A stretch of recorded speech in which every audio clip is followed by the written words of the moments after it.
is Wednesday, February the 16th at 3:31 p.m. And this meeting is called to order.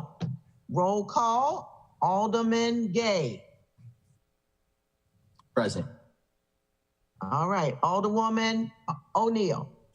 Present. And yours truly. Thank you so much. At this time, we will have the approval of the agenda, and I'm asking for a motion to change the order of agenda to start with our questions again to our city police department, and then we'll move on to the legislation, which would be the fire prevention code, and then the aggressive panhandling. So moved. Can I hear a second? Second. All right. All in favor, say aye. Aye. Aye. Any opposed? I hear no nays. Alderman Gay, we will start with you for the next 10 minutes.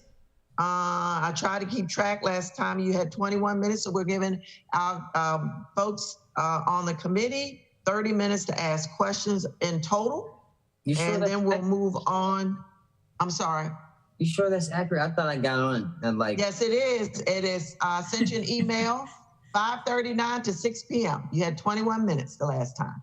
So as I said in my email, we've had over 6.5, there'll be over 6.5 hours of testimony from our police department. And so if anyone is interested, any community or anybody on the council wants to have a private meeting or even a public meeting with the police department, they are certainly free to do so. And when you add in the Accountability Act hours, I'm sure it's well over 10 hours. So I think that's quite a bit publicly. Anything else we can certainly do in a meeting with the community, or we can do with a meeting privately with anyone else. So Alderman Gay, we're gonna start with you. It's 3:33 and you'll have till 3:43. I need the official record on those numbers, by the way. Absolutely. I really, as you stated, you know, we've done this a ton of times. I really don't have too many questions.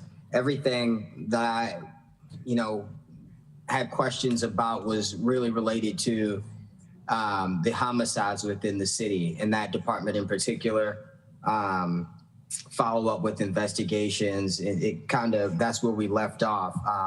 And so if we could pick back up there and maybe just talk about the plan for the department and which should be expected, that would be good. Just starting there. Okay. Thank you so much. And then we'll move on to Alderwoman O'Neill. Thank you so much, Alderman Gay. I see we have our chief and deputy chief on and our captain and Ms. McCoy, our administrator. Good afternoon, everyone. So Chief, if you want to get us started with Alderman Gay's question, we've got 9 minutes for that. Okay, I think I'll restate the question just to make sure I understand that I have it committed to memory. You asked about the homicides and what our vision is for this year. Is that accurate? Yes, sir, that's correct. Okay. Yeah, of course, as we have been proud to state, and we plan on giving out a unit citation to my investigators, that of all the homicides that occurred in 2021, we've had 5 total. All 5 were charged. All 5 the suspects who are now defendants are waiting their trials. And so we're very proud of that, and we'll be acknowledging the good work that the investigators did. My vision for 2022 is just to expound on what we were able to do in 2021. I met just today, for example, maybe a half an hour, 45 minutes ago, I just had a wonderful meeting with the new SAC for the Naval Criminal Investigations section. I was introduced to her today by one of her senior supervisory agents, and myself and the deputy chief had a nice meeting with her in my office. And so I'm going to continue to forge the relationships that we have with our partners. And the benefit of that is that they can provide us with resources, technical resources, at times monetary resources and investigative resources to help us to not only apprehend any individuals who are responsible for that level of violence, but also help us in the prevention, from a prevention posture. And so one of the things that we're going to do in relation to our homicides is that we're going to continue to expound on what we've done last year. Also, I gave it to a copy of our new organizational chart to our public safety chair for dissemination. And I've disseminated and added the chaplain. I disseminated that as well, Chief. Thank you. I gave an updated one. Yes, excellent. You forgot to put the chaplain on there, so we updated that. And so we're also going to have individual command org charts too, so you'll know how they work too. What I produce is an overall organizational chart for the entire Napa Police Department. So, Madam Chair, and this is to you too, Alderman Duange, once we get the individual organizational charts, we'll forward those to Madam Chair for dissemination as well. We're still working on that. It's a work in progress, but one of the things that we're going to continue to do is expound on the reorganization. Since last year, this time last year, we've replaced some key people. Captain Seidel was retired last year and replaced by Captain Amy Miguez, and she's here today. We're very proud of her. She got 2 quick promotions in the agency, but she's smart. I think that we are going to continue to grow and continue to forge better relationships with our federal and state partners under her leadership. She can speak in a moment to her vision from where she operates from as to how she's going to command that unit. But my overall vision is that, Alderman Gay, is that I want to continue to build trust in the community through the investigative process, to continue our community policing philosophy, while at the same time holding those accountable who pull triggers and whose interest is to take life. We want to really be steadfast and to pursue trigger pullers very aggressively and hold them accountable in the court of law and based on good, sound constitutional principles when they commit those heinous acts. I just have to jump in really quickly because I'm being timed. And so speaking of the chart, and I want to come back to the homicide division. So correct in assuming that Captain Amy Miguez, who was running the operations commander, is homicides, would that be under her, is under DEU/Special Investigations Commander, or would that be under Criminal Investigations Commander? That's under the Criminal Investigations Commander, but I'll let her talk about that in a second. But that's under Criminal Investigation Commander.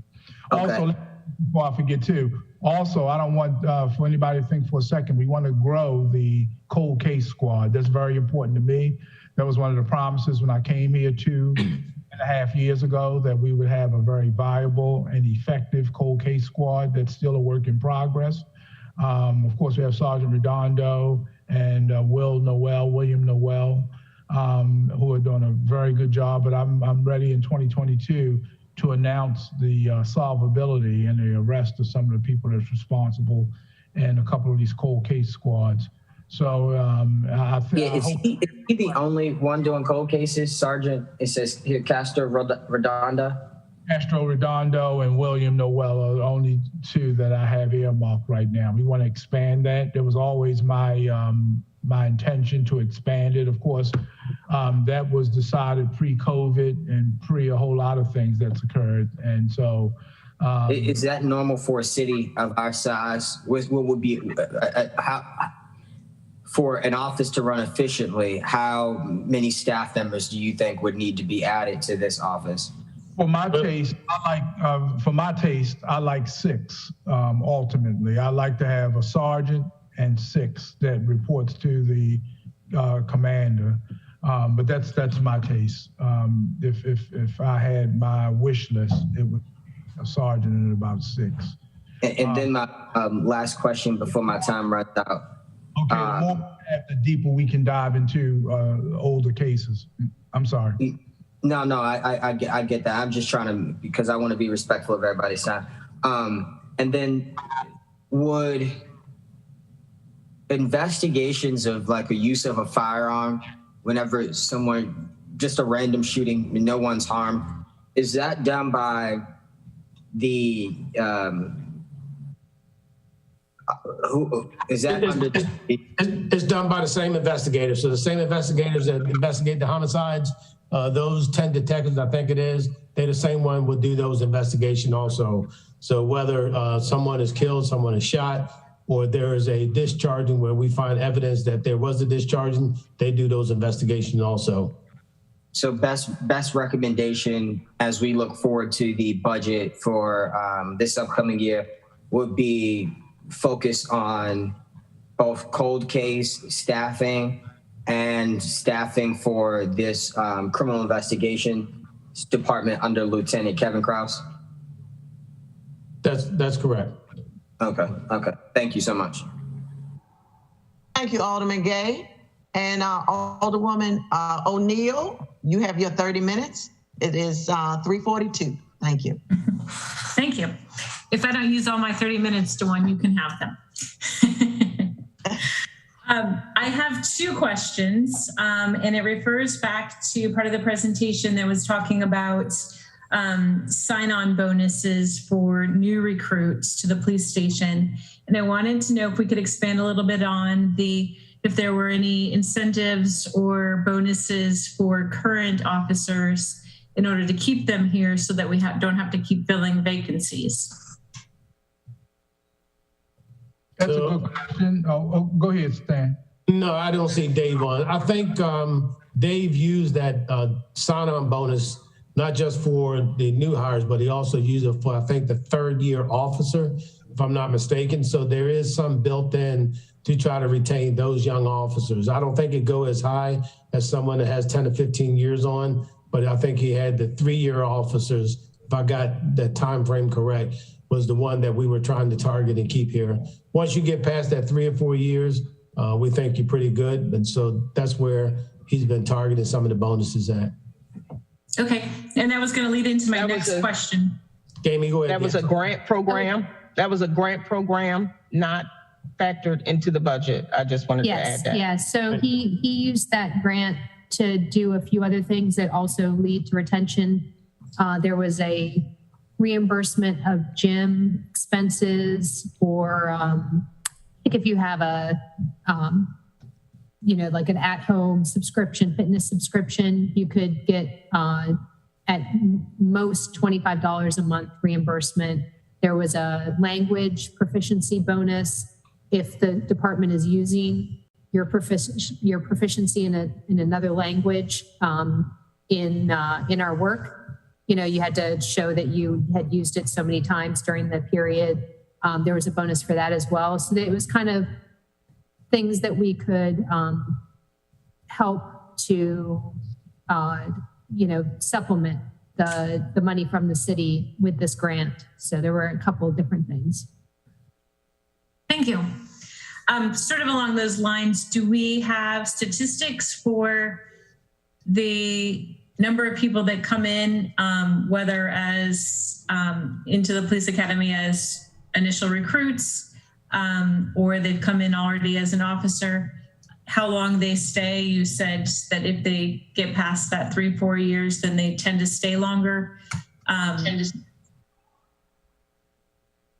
Can you tell me a little bit about that as far as our retention of our police departments?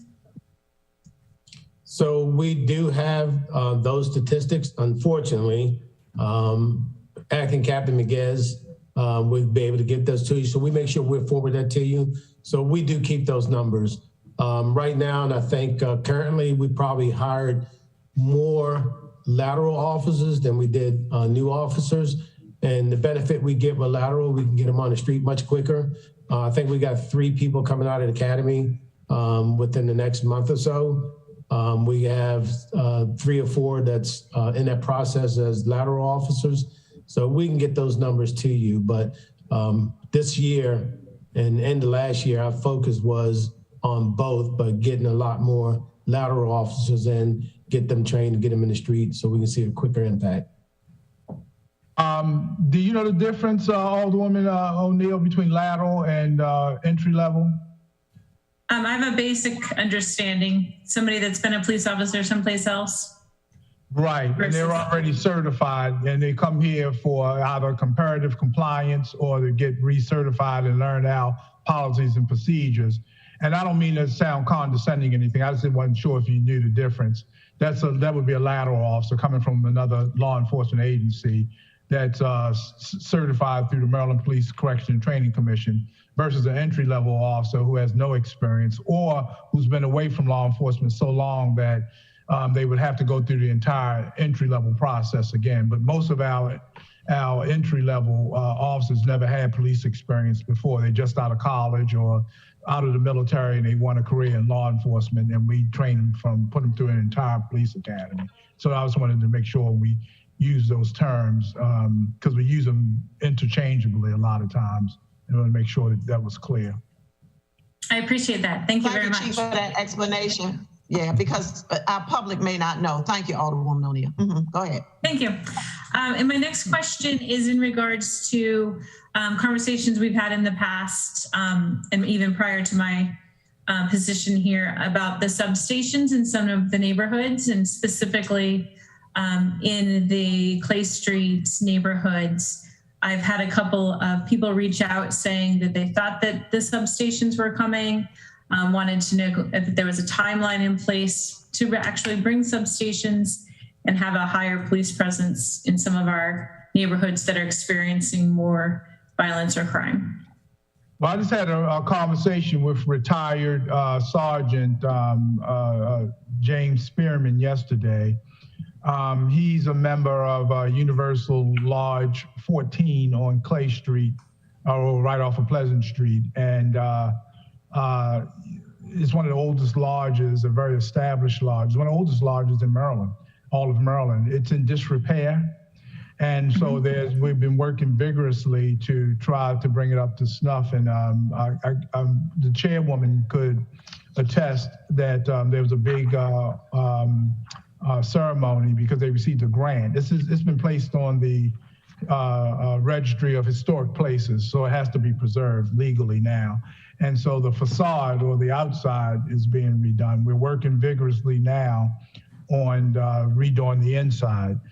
Yesterday I had a conversation, and I'm going to have a meeting real soon with the master of the lodge, the most worshipful master of the lodge, and do a walkthrough. And so we can kind of designate exactly what the space would be for a police substation. This is all new. The Masonic Lodge is a very important social institution on Clay Street and in that area, and could do a lot of good things. And we're trying to revive the activity of the lodge. I'm a Mason myself. I can say that publicly, that I'm a Mason myself. And so it's important to me that we do the kind of outreach that Masons have done in the past. And I think that once we pull that off, it'll be a very wonderful opportunity for that area. But to answer your question more specifically, it's a work in progress. We've already had the dedication ceremony. The mayor was in attendance. The Madam Chair was in attendance. And so was Alderwoman O'Neill. She was in attendance as well. Oh, you were in attendance. Oh, you were in attendance. Okay, you were in attendance. Okay, I was late that day, but I was in attendance. And so we've taken it to another level now. I think funds are being raised now, and I know I'm gonna sign off on a grant to help with the inside, and that'll be a nice presence there with a police substation there. My vision is to have a computer, a sitting area where residents can come and talk to police about neighborhood problems, and just a place where officers can talk to young people and encourage them to stay away from those activities that would get them injured, killed, or incarcerated. So we're looking forward to that. I'm not happy with the progress of the substations at Robinwood and Harbor House. So one of my personal goals this year is to make sure that we find a way for those to become more vibrant. We started off with an idea of how they would be used, and so far, I would like to see them being used more effectively. And so that's still a work in progress. If we're being transparent, I'm just being honest with you. I'm personally unhappy with the way they've been utilized so far. I think we can make better use of them. One of the problems, there's been a couple of problems. There's been some logistical problems. There have been some legal issues as to what our limitations are. I like to see a 24-hour presence there. We can't make them police stations, but we can spend more time there, and I'll figure out a way with my command staff that we could better utilize those, because I don't want to lose them. The whole idea is to have a stronger presence at those two locations, and find a way to engage the community in a positive way. And so sometimes those kind of things are tough, and I think sometimes we have expectations that's not always doable right away. We're talking about years and years and years of mistrust between the police and those neighborhoods, and we're not going to wave a magic wand, a Tinkerbell approach, and it's may wave a magic wand, and all of a sudden we forge the kind of relationships that took years and years and years to dismantle. So we're going to try to find a way to make 2022 far more effective than we did last year when the substations first opened. Hey, Chief, just add to that real quick. As it pertains to Clay Street, most of you may not know that 44 Calvert Street, which is a state building, it was under renovation for a couple of years.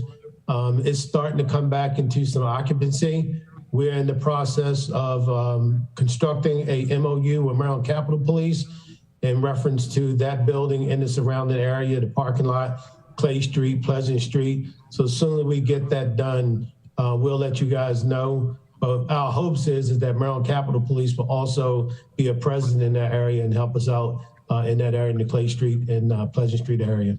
Yeah, we met with myself and the deputy chief met with Chief Wilson and the secretary, and I'm name dropping now. He's an old friend of mine, dating back years, but the secretary that presides over the Capitol Police, Public Safety and Correctional Services. He and I are an old friend, and we made the commitment. He's going to he's going to try to forge the kind of relationship. We want to give them kind of jurisdiction to expand beyond the state building. As it stands now, they're only allowed to patrol within 1,000 feet from a state facility. I think the one that Stan just described, 1,000 feet may take us into Clay Street a little bit. I'm not sure. I would need my tape measure or my walking stick, measuring stick, but we're just hoping to give them jurisdiction, and we've been working on that. We met right before the Christmas holiday and talked about that, so we're trying to iron that out. But they're fully committed. The Capitol Police, Chief Wilson and his people, his command staff is fully committed to working with us to create an added presence in that Clay Street corridor. And the good news is that we have the state building that Stan just described, not in close proximity, that's going to reopen to allow them to patrol there, because of course there'll be state employees coming in and out. So hopefully we'll get that signed in the next couple of months, weeks. But I think that would involve too, at the mayor's level, I think that he would have to be involved in that, which he's been notified and he's on board. And our Department of Law would have to be involved in that. If I'm right, Carrie, you can. Yeah, you're right. Yeah, our Department of Law have to be involved for that process to come into full fruition. Great. I appreciate that. That's really important. And I know that the residents are going to be happy to hear that there's some options out there for them. My last one involves perhaps information that's not necessarily relevant, but it kind of is. And that is sort of this state of HACA inner city and the HACA properties, and with HACA's what I'll say, money troubles at the moment, and they've cut back a lot on their staffing and additional personnel. I've had lots of people reach out to say that they actually need more people in some of those properties and outside of that 9 to 5 hour, because the mischief and mayhem is going on, after 5 p.m. And I just didn't know if that's also being addressed, if our police staff is kind of picking up some of the slack from what's going on with the HACA pulling back some of their personnel.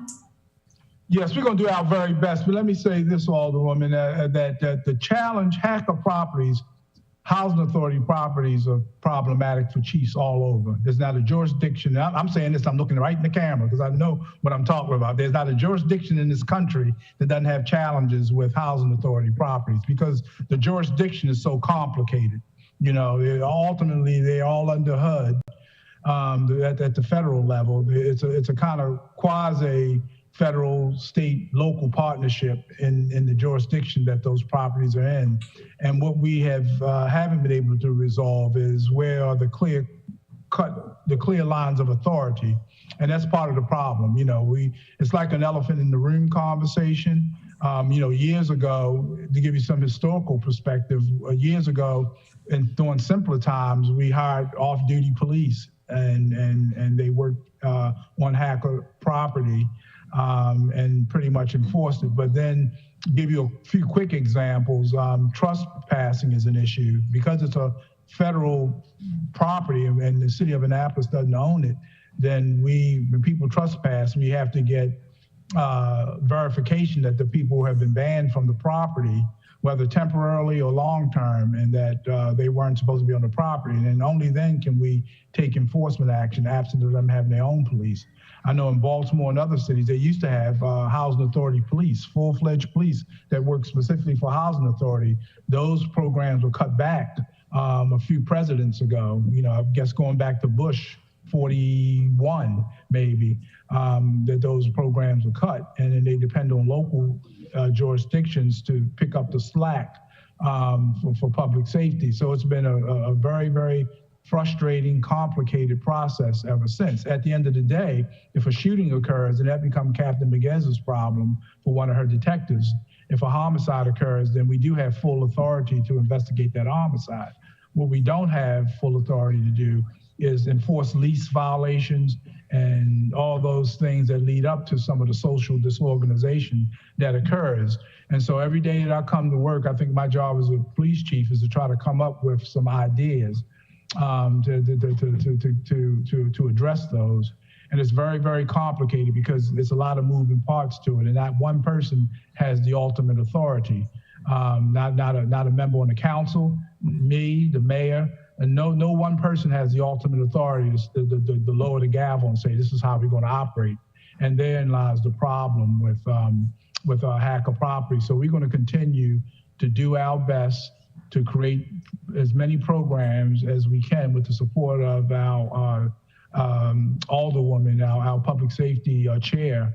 We have conversations all the time. We didn't do it this week, but we meet regularly and we have discussions about things like that. We just meet regularly as a public safety chair and I bounce ideas off of her. She bounces ideas off of me. And that's what the public doesn't see. Every day we're trying to figure out innovative ways to address those challenges like, HACA properties. And I don't mean that in a whiny way or a complaining way. It's just that's the reality. And I think if we're ever going to get past those challenges and the frustration associated with that, we have to realize what our challenges are. And that's one, is that it's a very complex arrangement. We do have authority to enforce crimes when they occur, but what we don't have the authority to do is to address a lot of the lease problems and trespassing problems and those kind of things. And so we're trying to find a way to work with HACA continuously to make the quality of life at those locations, much better than they currently are. And in some ways, I would argue that they are, but I don't like to throw statistics. When people are hurting and frustrated, they're hurting and frustrating. And I know when I'm frustrated, statistics does me no good. So I'm not going to be a hypocrite and throw statistics at people when they're frustrated. You know, no matter how much the statistics bear out. You know, the family members of a homicide victim don't want to hear that crime's down 30%. All they want to hear is what we're going to do about addressing their loved ones' hurt and pain, and their pain as a result of losing a loved one or somebody being injured. And I understand that. So I think that what I like to do, what I promised as a part of community policing, community policing, you have to bring a qualitative agenda to the table, not quantitative. Numbers are nice.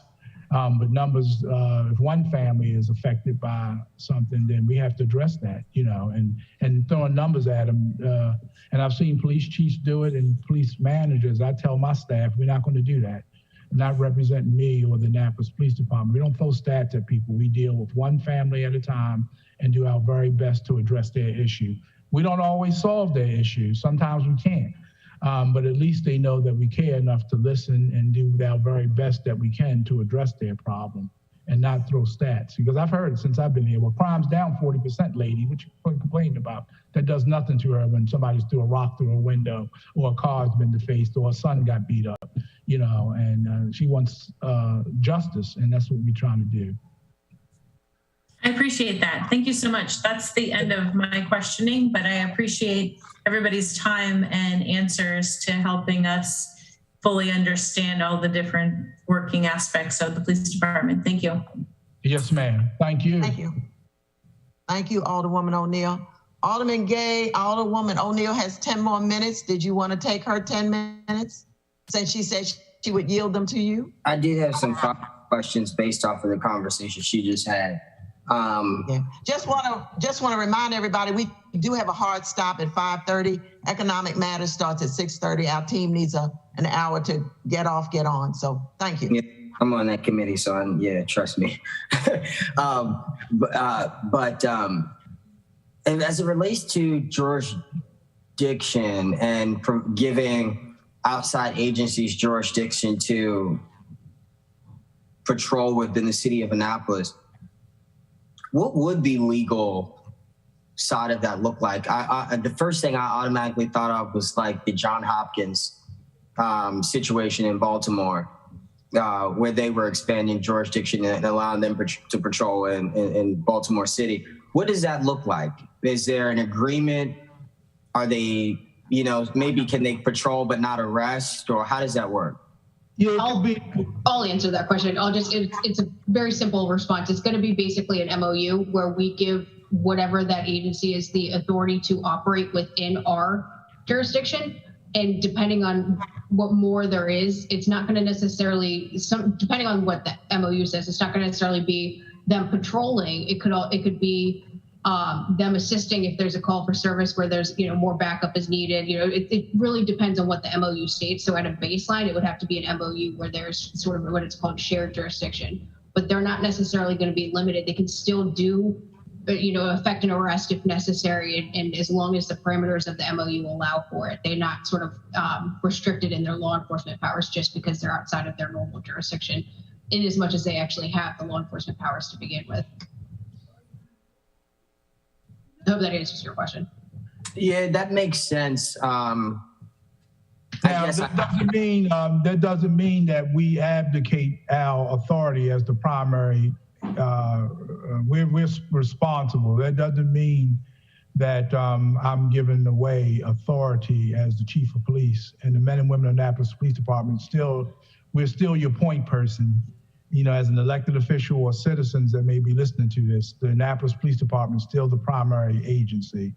They're just going to augment us, as a city attorney said, in any kind of way we described in the MOU.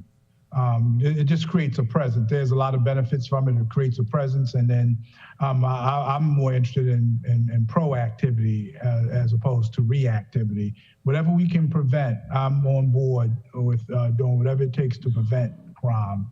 I hate reacting to crime. I wish we didn't have to. I'm always happy when we prevent crime. The problem with preventing crime, you can't always measure it, you know. A lot of times if we get into an MOU, just as an example, and And I promise you, Carrie, this is just an example. It's not a commitment. This is an example. If we ask the Capitol Police we get into an agreement that if we call them because we've had a spike in violent crime over the weekend, we may just, the MO users may say that they'll roam or rove in those problematic areas on Tyler Avenue or, on President Street or Monroe Street or wherever the case may be, Madison Street. It doesn't mean that, they're going to be responsible for investigating homicides. Of course, these are sworn police officers, and if they're certified, they do have the legal authority if jurisdiction is granted to make arrests. But that doesn't mean that that's going to be their responsibility. As the city attorney said, that would be spelled out in the MOU. Have there ever been situations in any of your legal experience, the Alderwoman included, working in Baltimore or just anywhere in general, where a police department may have contracted out services to a third party, like patrol group or something? And the reason I ask that is because the Alderwoman from Ward 2 mentioned the issues with HACA and obviously the budget. We know they haven't had a safety director full-time on staff for the last maybe 3 or 4 years, which has created difficulties with it basically employing and sustaining a third-party patrol group. And so is that something that the police department would have the authority to do, or is that something that we could potentially look into?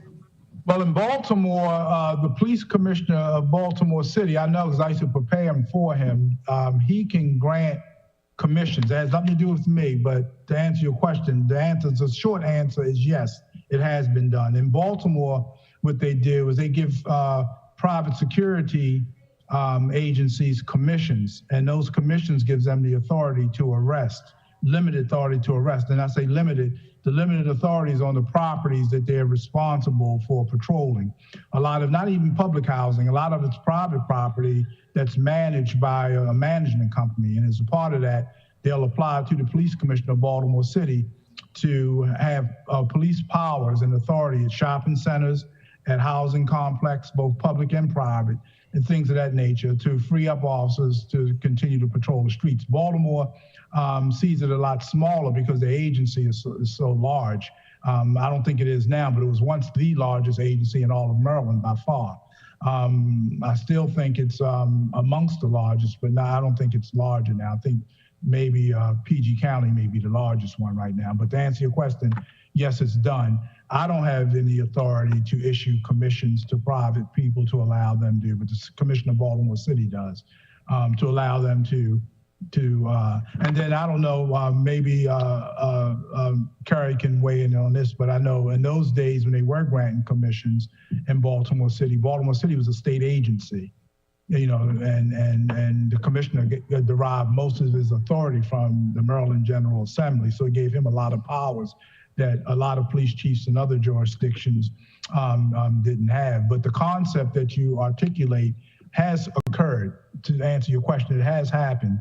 And it's worked well in some it hasn't. I can tell you war stories off the screen, how in some ways it was beneficial, but it's been disastrous in some ways too,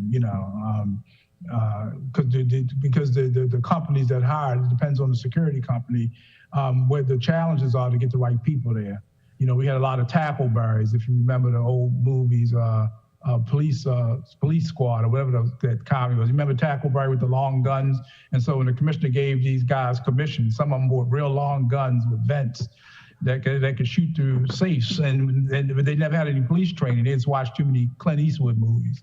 And so a lot of those the commissioner had to shut down, because when he gave those commissions, you had tackleberries from a police academy and guys like that on these private properties. And so, the commissioner has the authority to yank them back. So those are the challenges when you go that route. You got to be just very careful. And that's the company. The company has the liability, not the city. The company that hires them has the liability.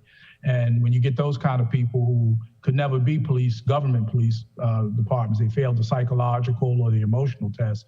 A lot of them would, and if Rhonda McCoy's on the line, I'm sure she could verify some of those very frightening stories when we hired them. So it's a benefit. But then some worked out well. Some of them, they did that 20 years ago, and they're still operating effectively today, if I'm making sense. So it depends on, you know, if you get 10 different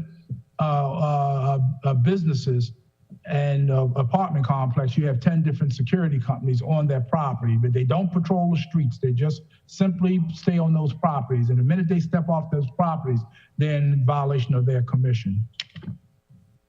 Alderman Gay, if I understand your question correctly, to sort of expand on what the chief was saying, really the only thing that the police department could do is the officers themselves from the Annapolis Police Department could enter into a secondary employment agreement with HACA. So we can't necessarily, you know, contract with a private security firm to work on HACA properties because HACA is a separate and distinct entity from the city of Annapolis. But if HACA wants to contract with the police department officers that during their time off, they can engage in secondary employment with the chief's approval, and then they become sort of an agent of HACA under that secondary employment. So HACA has that avenue that they can go down, or they can hire their own security firm or do what they've done in the past. But as it relates to the city of Annapolis and the police department, the officers themselves can do a secondary employment agreement with the chief's approval. And Karen said something that's very important, and this will be quick. But even a point of 12. But even as a real quick point of clarity, the commissioner doesn't enter into contracts. He was just granting the commissions for them to operate as police. Yeah, I'd love to get the feasibility of this offline. Definitely. This, I think it could. Thank you both. Thank you all. It's 4:12. It's my time to ask questions, but as you saw in my email, I have 0 minutes. So we'll move on to Alderwoman Finlayson. Is she on, Mr. Jock?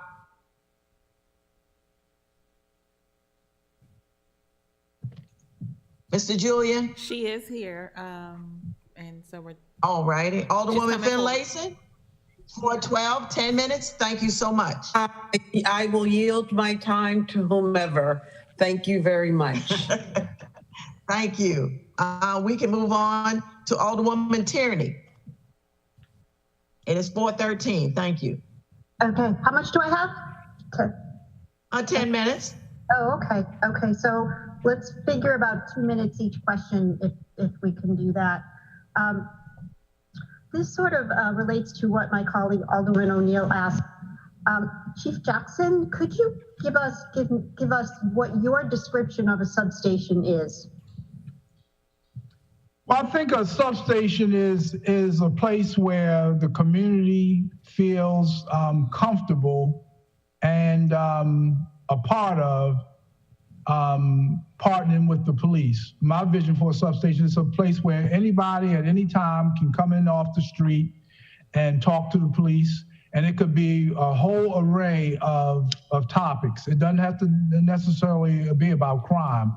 My vision for a substation is that if somebody wants to, at Eastport Terrace, wants to have police officers to come in and talk to young people about careers in law enforcement, they should be able to knock on the door at the substation, come in and say, look, Chief Jackson, you know, my son came home and said a police officer came to my school and he was really excited.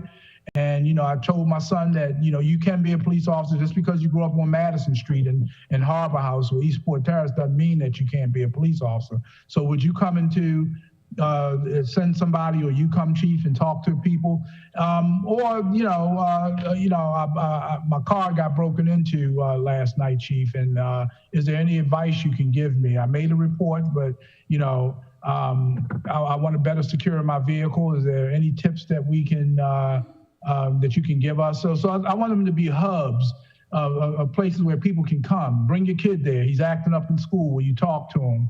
And have them sit down and talk to them and tell them how important it is to listen to your teachers and how important it is to listen to your parents and then if somebody comes and say, well, I'm still struggling with heroin addiction, but I'm tired. Are there any programs that I can get into?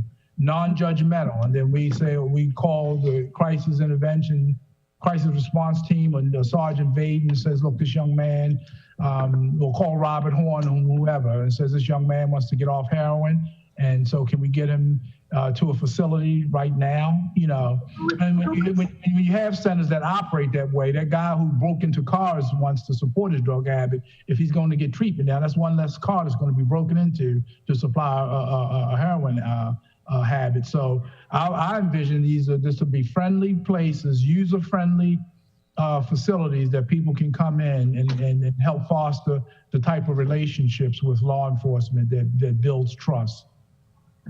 Thank you very much. This is another generic question to you, Chief. We have a very unique situation in the city of Annapolis. You could say that we have overlapping jurisdictions.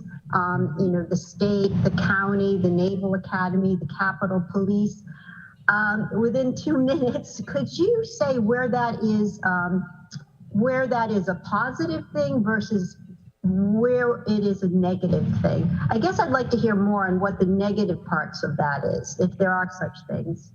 Well, it can be negative. I think here in Annapolis, I'm very proud of it, is that it's been mostly positive here. In fact, I can't give you a negative situation since I've been here. In fact, one of the biggest compliments I've gotten in a long time was today, an hour and a half ago, where the Naval Criminal Investigation Services came to me in this office and said that they have seen a marked improvement with communications involving the Annapolis PD and the NCIS. And that, boy, did that do my heart good to hear that.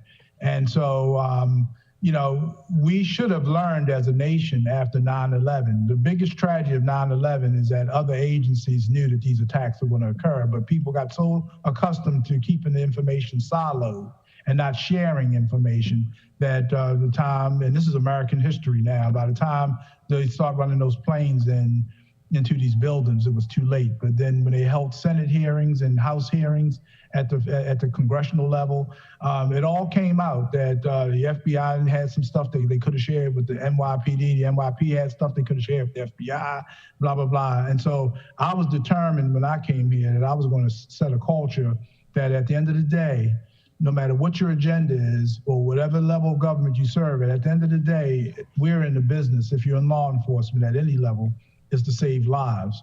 And we are accountable to the community.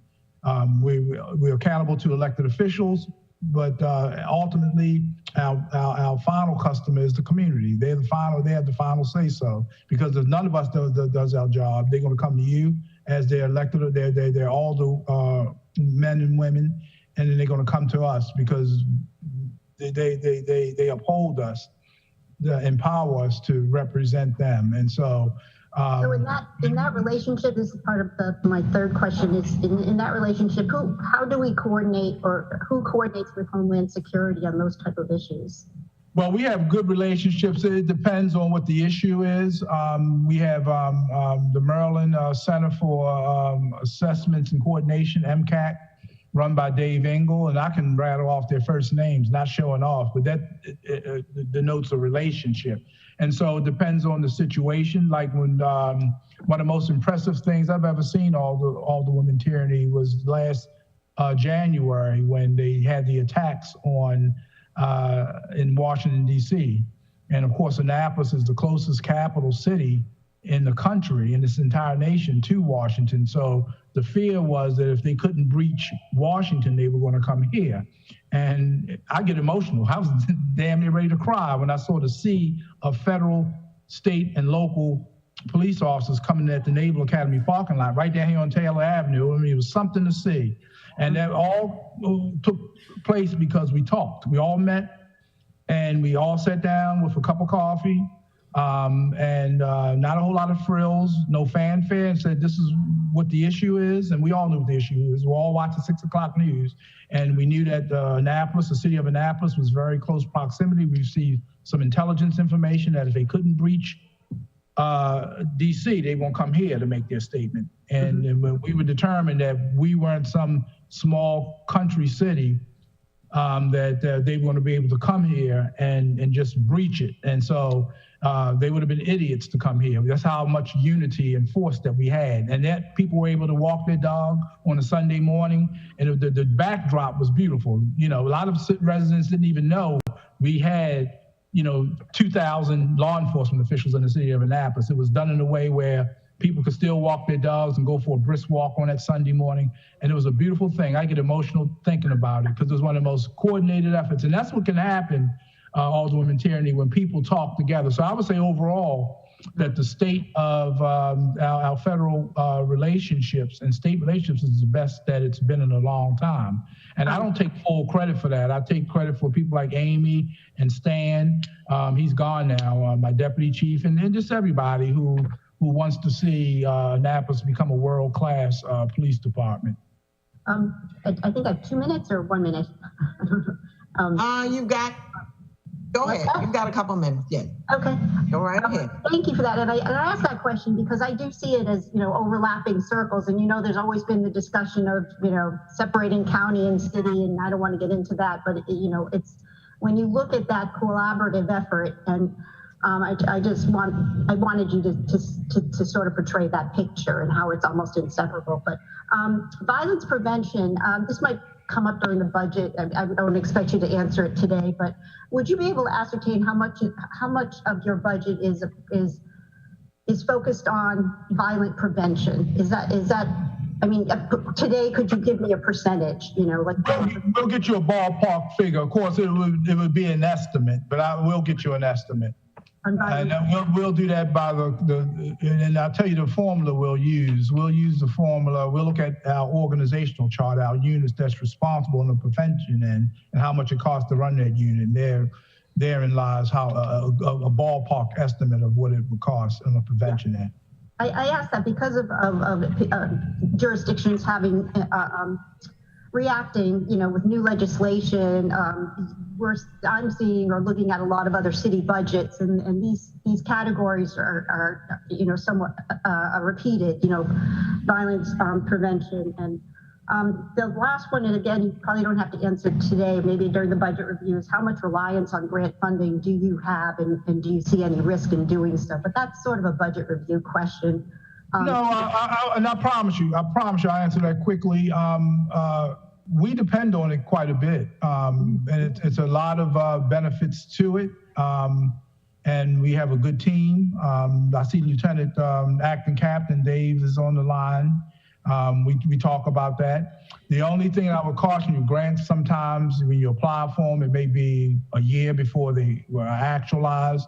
And this is related to that, although it's not grant funding, even asset forfeiture. We've gotten some decent money, but when you seize money, and depending on what percentage the feds give us, sometimes you won't see that money for 3 or 4 years after the seizure took place.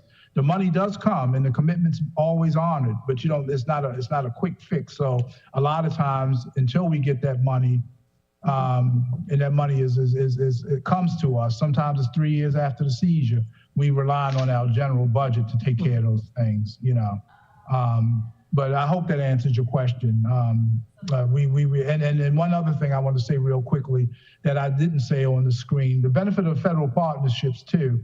We just recently had mass raids, and the feds could do things that the state of Maryland doesn't allow us to do, still operating within the Constitution. And that was the beauty of it. You as elected officials don't have to worry about any practice that undermines our government. Everything was done professionally and in line with the Constitution. But we know with this new state legislation, it restricts a lot of what we can do. So when we see opportunities where the feds, when offenses rise to the federal threshold, why not ask the feds to take the lead? Because then they're not as restricted as we are. They can go in and get results a lot sooner than we can get them. And it's still, the beauty of it is that nobody has any constitutional issues. None of our citizens' rights were violated, or their civil liberties were abridged. And so that's the benefit, one of the main benefits of having local, state, and federal partnerships, but federal and local and state partnerships, I should say. Yeah, we wish that the state would contribute more financially. Thank you all so much. Thank you all. I'll leave that for It you is to say for me. 4:25. I know who's watching. It is 4:25, and Alderman Arnett texted me and indicated that he's good with the answers and questions that he's heard today. We're going to start on the legislation right now, and if we have any time left over, then we'll certainly entertain more questions from to our police department. So the next item on the agenda is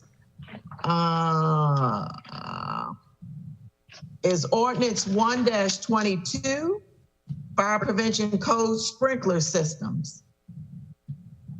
And we have before us the, of course, first reader, the staff report, the fiscal impact note, and the fire department letter of support from our fire chief. And I've had an opportunity to review all of these items. And I do know that Alderwoman Tierney had asked for a representative to come today from fire protection. And what we can do is have that person testify. And Alderwoman Tierney, did you want to introduce that person? I don't know if he's here. I see Fire Protection Engineer Chuck Ruth. Is that the person? No, hi Chuck. No, this was a representative from the National Fire Sprinkler Association, but I think he couldn't make it today. But okay. We have our Fire Protection Engineer Chuck, who it would be great to say a few words if he'd like to about the legislation, because I know that he gave it his review. And I don't know if everybody's met him. Okay, well, we'll hear first from Chief Romali and Deputy Chief Spriggs if they have anything to add to what we have, and then we'll go to Mr. Ruth. Okay. So we met on this earlier today with the Finance Committee. Basically, the fire department's going to support any legislation that's going to enhance public safety. As I told the committee earlier today, being born and raised in Annapolis, I've seen quite a few fires on Main Street, to include Fran O'Brien's Chicken Roost Deli with the inn on the top of there, with people trapped there. The India Palace restaurant at the top of Main Street, where we lost basically a block on Main Street in the 80s.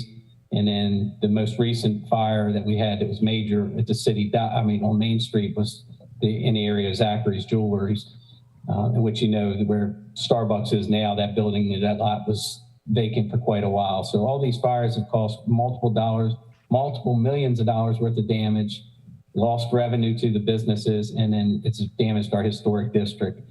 And every time we have a fire in the historic district, they ask the fire department, what can we do to preserve our historic area? Sprinklers are a good step towards that. I am not here to tell you as the fire chief that sprinklers are going to stop all fires. It's human nature. Fires are going to occur, but it will assist us with life safety and property conservation. So we support this bill. Obviously, as you go through it, if you have any questions about it, we can go over it. But as written, basically this bill does not take away any of our abilities to do inspections on any other properties. As you go through it, it basically streamlines the fire prevention code in the city code.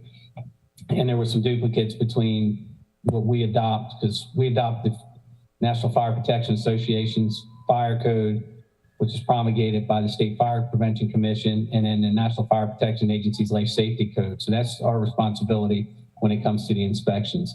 So that's in the code. And then any other areas within the city code that was added is basically where we wanted to be more stringent. So a few years back, the city manager and the attorney wanted to streamline the city code. They really wanted to clean it up. They said there were a lot of areas in the city code that needed to be cleaned up.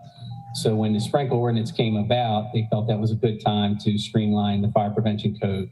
So there's sort of two things going on here. We're cleaning up the fire prevention code, and then we have the sprinklers for Main Street and Francis Street, area there that's involved, which mandates the sprinklers for buildings that the city had run the laterals to. With me is Deputy Chief Spriggs, which all of you know, and then Chuck is our fire protection engineer. He works in our code enforcement division, and he is our technical expert when it comes to the building codes and the fire prevention codes for the fire department. So we do not do any inspections in single family dwellings. That question came up, it was answered, but that is typically done. The only time we're in there is during the permit process, where we assist the building department, which is in planning and zoning, which mandates sprinklers in residential structures. But after that's done, after the permit process, we don't have the rights to go into your home. So in your house, we don't have a right to come say we're going to inspect it. If you ask us to come in, we'll do a fire safety inspection, but unless it's during the permit process, we don't do that for single family dwellings. Businesses, on the other hand, are covered by the fire prevention code. We have the right to go in there because they are open to business, to the public, and we go in there on a regular basis and do those safety inspections. Thank you, Chief. Thank you so much. Deputy Chief Spriggs, did you want to add anything to what the chief has indicated to us? No, ma'am. I think the chief, he covered. We definitely support the legislation, and it increases the safety of our firefighters and increases the safety of the public. That's the biggest thing for us. Thank you so much. Mr. Ruth. And the one thing I wanted to add. Yes. The one thing I wanted to add, I'm new to the fire marshal's office, and I wanted to, I guess, let everyone know that the fire marshal's office is there to help people through their design processes when they're retrofitting, primarily like the historic structures and stuff like that. My history is in suppression, fire suppression, and retrofits, so I think we're well equipped to help people with the uniqueness of the historic fabric of the city. Okay, thank you so much. Now we'll entertain questions from the committee. Alderman Gay, I see your hand up. Yes, thank you very much for the opportunity to ask the questions. My first quick question, Mr. Ruth, are you a member of the city or an outside agency? I was a member of an outside agency. I used to work for myself since 2007, and they recently brought me on as a plan reviewer working through the fire department in the fire marshal's office. I'm a city employee. Okay. Is that in planning and zoning, or? It's in the fire marshal's office and across the hall from planning and zoning. Okay, yeah, okay, yeah, okay. So as it relates to the legislation, and in particular here, I'm looking at the fiscal impact note, $343,000 available in the sprinkler loan fund. This ordinance could significantly increase loan applicants and deplete the fund balance. If this occurs, the council will have to consider providing additional general funds. So my first question would be, where would cuts come from to accommodate the depletion of funds in the sprinkler loan fund? And my second question is as it relates to the ordinance as a whole. One, is this a mandate or a recommendation? And two, our fire department is really, really good. I've never, ever heard a complaint from the fire department, ever. And so considering, its A-class status and the time difference that it takes to get from a particular station, probably Eastport, I'm thinking, right, to Main Street, what is it, the sprinkler really needed in this time? I know you said maybe the last fire was in the 80s. No, definitely I would. Sprinklers, most fires are extinguished with one sprinkler. So by the time a fire gets reported and the fire department shows up, especially in a historic occupancy that may have like a volume of storage, the fire can develop unchecked. So you never really know if it breaches the, especially an unsprinklered building, if it breaches the roof and starts hopping from building to building through some of the firewalls. We strongly recommend fire sprinklers. As the chief said, they're not complete suppression. They just keep the fire controlled until the fire department shows up. So I can answer that. As far as the budgeting, I'd talk with the chief on that. So Alderman, the Chief, did you want to sprinkler, weigh in? the sprinkler revolving fund is what was put in there by the council. That's something the council wanted to do to assist with occupants, building owners having low interest loans to put sprinkler systems in. It has nothing to do with the fire department. That is council approval. The council decides if they want to put more money in that during the budget process, but that really doesn't have anything to do with the fire department in general. That came from the council. Yeah, I guess I should help with that question on the revolving fund. We'll see how many, we'll take it year by year, Alderman Gay. We'll see how many applicants. There's about 40 or so unsprinkled buildings in this area that we're focused on. I don't think they'll, and that's why we have the 5-year window of time so they don't all come in at once. And we'll see how it goes this year. If the money runs out, it runs out, and we'll carry it over again into next year. So for fiscal year 23, I don't think we're going to be making any cuts, or I think we're just going to do status quo and see what the reaction is.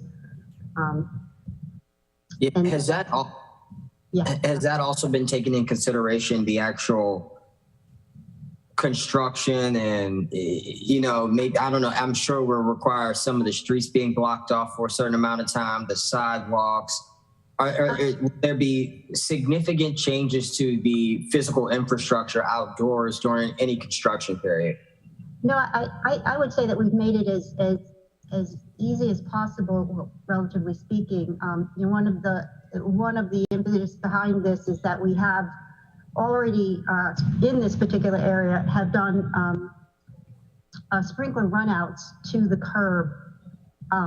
They're called laterals, and so there will not be that street disruption. That was I think at the time it was City Manager Jarrell's idea to put those in because the Main Street rebricking was delayed.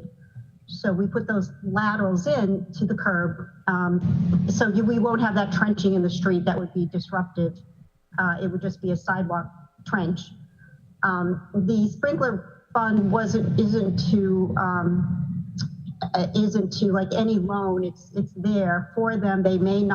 Some may not need it. Some may need only part of it.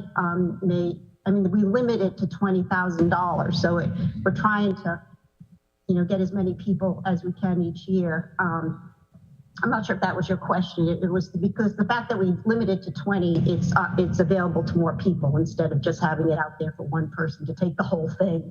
And the situations are all so varied that it's hard to even ascertain how much, one property is going to cost just because of all the different variables that are involved.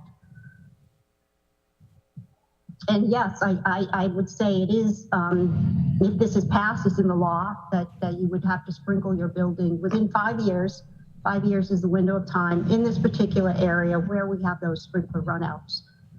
5 years was chosen because it gives them the opportunity to do a business plan, thinking about how they can pay back the money, maybe maybe possibly in between tenants so they don't disrupt the tenant. So that's why the 5 years was proposed instead of it being. Yeah, what has the community feedback been from the business owners? Have you had any pushback, or are they generally supportive?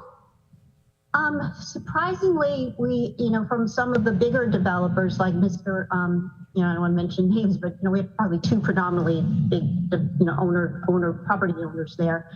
One of them actually did put a sprinkler system in the building at the corner of Main and Francis. He is supportive and he was supportive of this bill because we do say if you're going to do residential use in the upper floor, the loan will be prioritized for you. For anyone with residential use, the loan is prioritized. They kind of get first dibs, I guess. So, yeah, and we did put language, hopeful that the landlord doesn't trickle, the property owner doesn't flow the cost of this down to the tenant. We can't litigate, we can't codify that, but it's hope that they, don't do that. Our hope is that they'll realize that they might have to activate their upper floors, to get some revenue to support it. So yeah, we haven't heard from everybody, but we're doing outreach, Office of Economic Development, and then and we will have when this, if this is passed, we will have an outreach. I mean, just a notice that it's been passed and what the steps are, et cetera.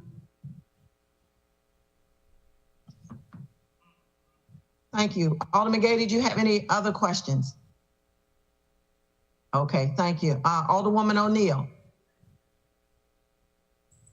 I do not have any questions. I was thrilled to be a part of the earlier Finance Committee discussion where all of my questions were answered and then some. So thank you very much. Great. That's what Alderman Arnett also texted me about. And let me, hold on a second. Let me see, let me read it. He said, I did get a lot of questions on 0122 answered at Finance today. So just to let you know. All right, are we ready to vote on 0122 at this time? Yes. Is this a public hearing? This is for our vote tonight, this evening. Okay. Oh, to go push the public. Okay, yeah. Awesome. Absolutely, yes, sir. All right, can I get a motion? I would make a motion to give a favorable move forward of this ordinance. Okay, do I hear a second? All right, all in favor say aye. Aye. Anyone opposed? No. The ayes have it, and this will move to our council with a favorable recommendation. Thank you all so much. Thank you so much, Chief, Deputy Chief, and Mr. Ruth. Thank you so very much, and Alderwoman Tierney for bringing us more information. Appreciate that. One more to go, okay.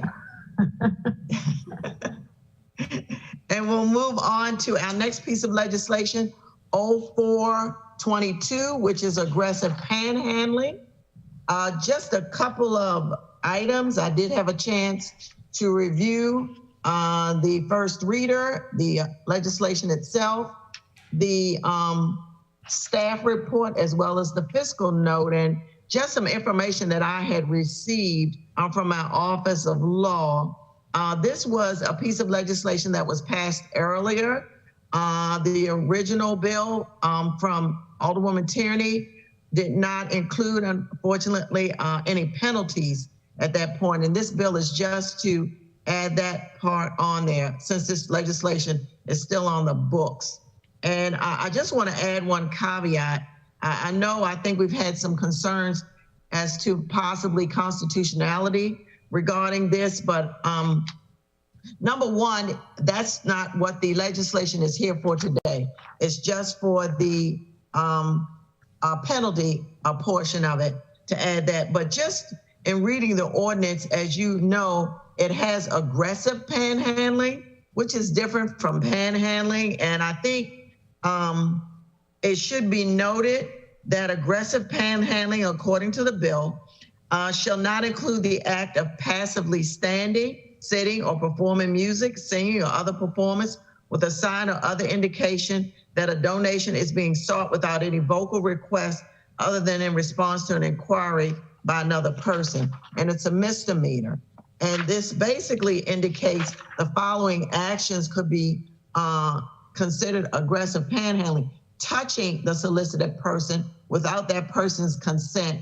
And that could definitely move within the realm of an assault if we're talking about that. Also, panhandling a person while such person standing in line, waiting to be admitted to a commercial establishment, or blocking the path of a person being solicited or the entrance to any building or vehicle, or following behind, ahead, or alongside a person who walks away from the panhandler after being solicited, or using profane or abusive language, either during the solicitation or following a refusal to make a donation, or making any statement, gesture, or other communication that will cause a reasonable person to fear for his or her safety or feel compelled to donate, or panhandling in a group of 2 or more persons, or continually vocally to solicit from a person after receiving a negative response. So this is quite different from what we kind of somewhat think about when we think about just regular for lack of a better word, panhandling. This is truly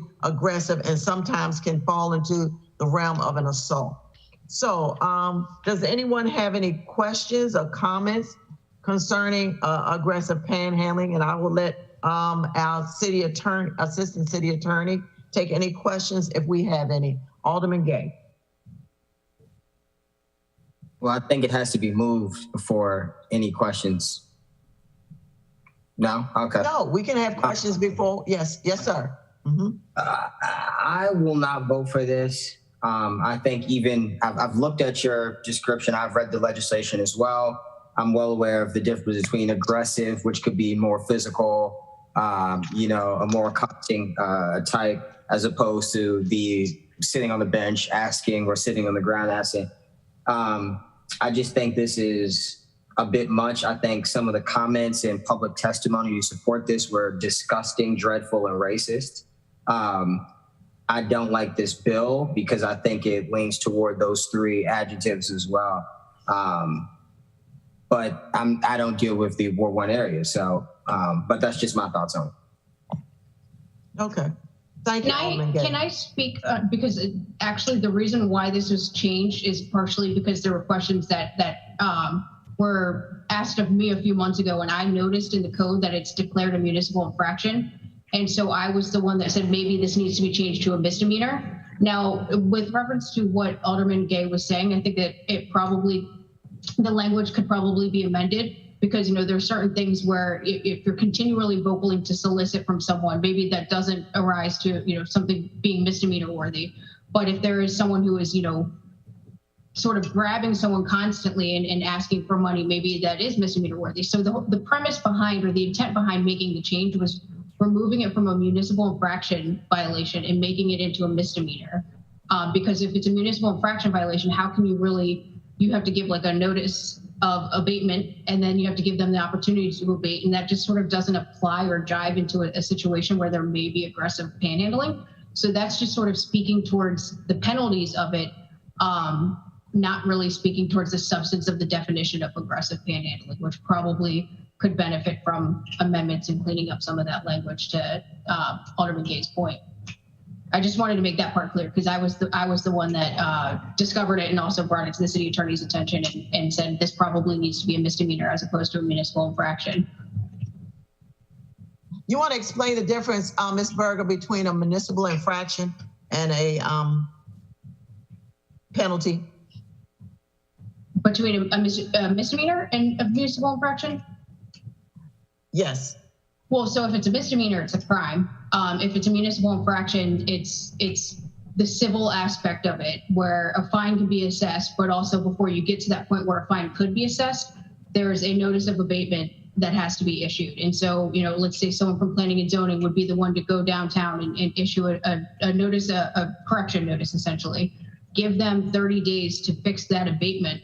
And then if it continues to happen, issue a notice of a violation of code of municipal infraction violation. And then that can, either a fine can be paid, the abatement could take place, and then or they could elect a trial. So it sort of seems like the recourse as it relates to an aggressive panhandling situation, regardless of what the definition is, the actual violation of the ordinance should be treated as it's an unlawful thing to do, and it arises to a crime where there could be a potential for a fine that's assessed. Ultimately, it's up to the judge, of course, in both situations. But the municipal infraction process is a longer process, and it takes over 30 days to actually have change or have an abatement, if you will. So it just seemed like it didn't make sense to have it as a municipal infraction violation as opposed to making it a misdemeanor offense. Again, you know, to Alderman Gay's point, to perhaps make some changes to the language of the actual definition of the aggressive panhandling. So are you proposing, are you proposing anything here for us today, Ms. Berger? In terms of amendments? Yes. I'm not aware if any have been asked of our office. No one has said anything directly to me from the council, but if there are requested amendments, we'll certainly prepare them and assist as normal. Is that your issue, Alderman Gay? Has Ms. Berger addressed that, or is there something else you'd like to weigh in on? I think she's highlighted two of them, but quickly first let me read because people ask, well, what public comment or what public testimony?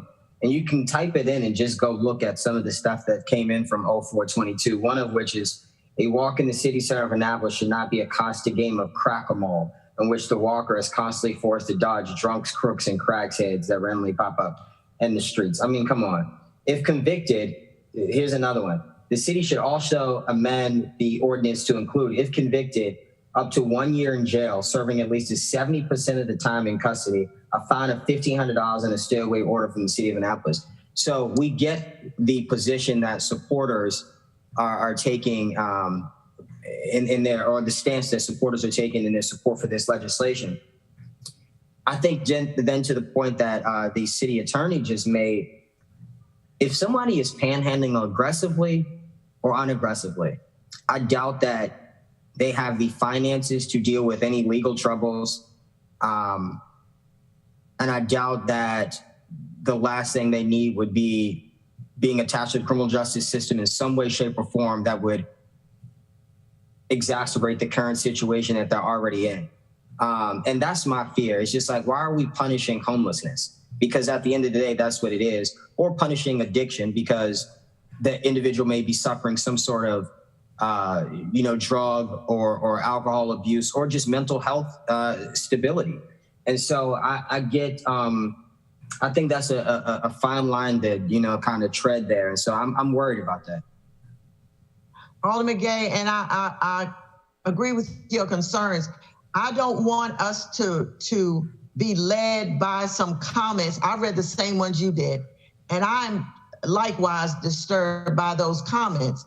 And I think maybe there's a misinterpretation between the comments and the legislation itself. I don't want us to go down the hole or the rabbit hole of going and giving credence to some comments that we find offensive for lack of trying to have something available that will assist in persons not being aggressively panhandled. Does that make sense to you?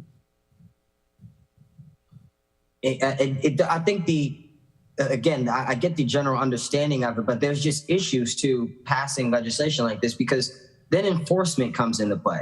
How do you enforce something like this? We're trying to build a system of community policing, but now we're arresting homeless people, which I feel like we have the same, 4 identifiable, persons or individuals who frequent the downtown area that could exhibit aggressive panhandling behavior. And so, how does that work? And I see Captain Miguez has raised her hand, so I'll be quiet. Well, we're going to go with Alderwoman O'Neill first, then Alderwoman Tierney, and then Captain Miguez. Thank you. Thank you. What I was going to say is, I think that, first of all, I will disagree with you when you say that all panhandlers are homeless, because I don't necessarily think that that's the case. And I think that if we took this down to the simple idea that we're changing the wording so that it's made a misdemeanor as opposed to, I forget what the term was. Municipal infraction. Thank you, municipal infraction. A misdemeanor is actually something that could be enforced, where a municipal infraction, which I can't even say, is something that is so far outside of the realm of actually making this logistical at all anyway.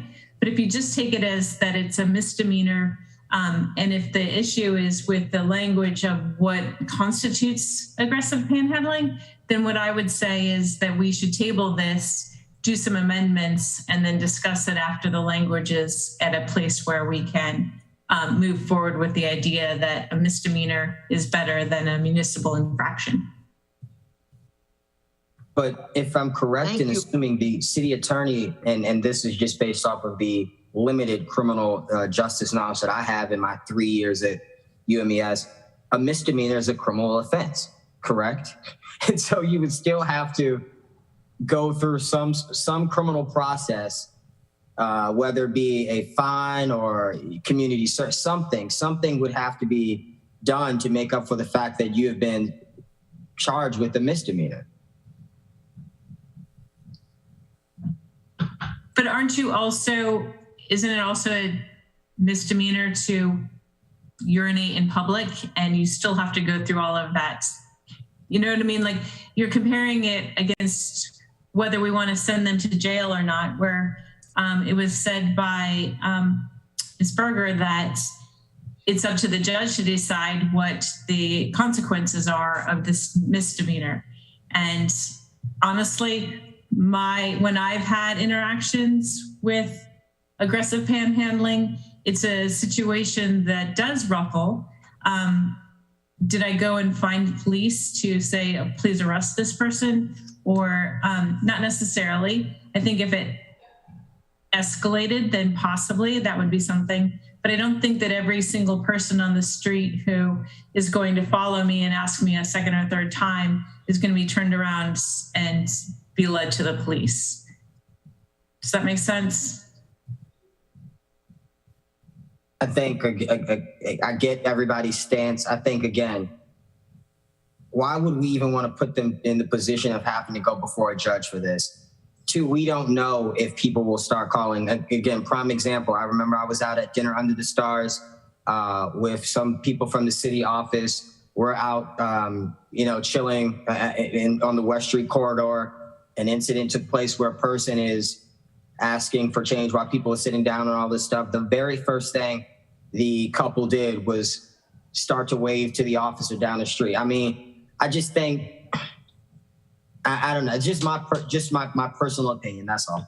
But I do get the recommendations that everybody's making.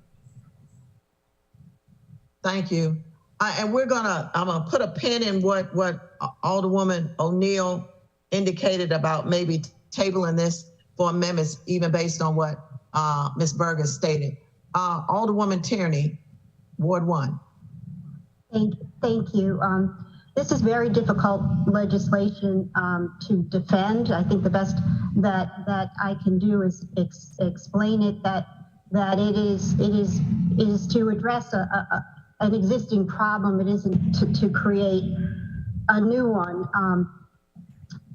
In these situations, and I've experienced them, I've had certain individual, just tell me that they have a knife, that kind of stuff. And well, let me back up. What you bring up, Alderman Gay, is the unfortunate part of this. There are racists out there. There are bad people. There are people that are going to think that way and do that way and think that way no matter what we do. But this is basically to say, this isn't okay. This isn't okay to do.